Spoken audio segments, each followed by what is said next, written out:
द्विज क्यों पूजा जाता है? द्विज के पूजा क्यों पूजा जाता है, आप लोग जानिए। एक राजा थे, उस जन्म में राजा रानी थे। दूसरे जन्म में वो सांप हुआ राजा जो था, और रानी औरत हुई। दोनों इस जन्म में उनको पता था, उस जन्म का मिलते जुलते थे।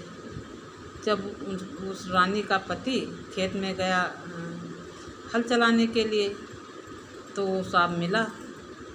वो राजा ने मार कर उसको बबूल के पेड़ में टांग दिया और फिर चला आया। जब भोजन करने लगा तो रानी से कहने लगा कि सुनो रानी, आज मुझको एक सांप मिला था, हम उसको मारकर बबूल के पेड़ में टांग दिए हैं। अब रानी को पता हो गया।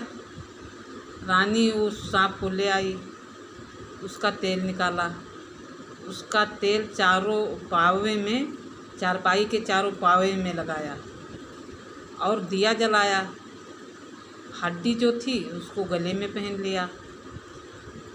अब भोजन करने जब शाम को राजा बैठा, तब रानी ने कहा मैं एक बुझनी बुझा रही हूँ, आप बूझिए, और नहीं बूझ पाओगे तो भट्ठा में झुकवा देंगे बाहर में, और जो बूझ ले जाओगे तो हमको आप झुकवा दीजिएगा।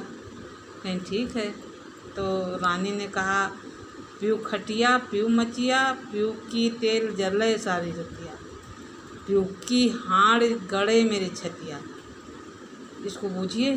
अब राजा ने बहुत कोशिश किए, नहीं बूझ पाए। तो कहे कि अब जाए मैं अपने बहन से मिल आऊँ, तो झुकवाइए रानी। चले गए बहन के यहाँ, बताए सब हाल। बहन कही चलो हम चलें आपके साथ। अब बहन भी चली। अब रास्ते में देर हो गया, वहाँ राजा ने विश्राम करने लगे और बहन उनकी जागती रही। अब सांप के घर की लक्ष्मी आई और कहने लगी, कोई कहने लगी कि हमारे यहाँ बहुत अच्छी हैं, जलाती हैं, फिर पाँव पकड़ती हैं और पूजा आराधना करती हैं, और जब सोने जाती हैं तो आंचल से बुझा देती हैं, पाँव पकड़ती हैं। अपना अपना सब वर्णन की। अब जब उनके घर की लक्ष्मी ने कहने लगी हम तो बहुत गंदगी में हैं इस समय। सब लोग कहने लगी क्या हुआ?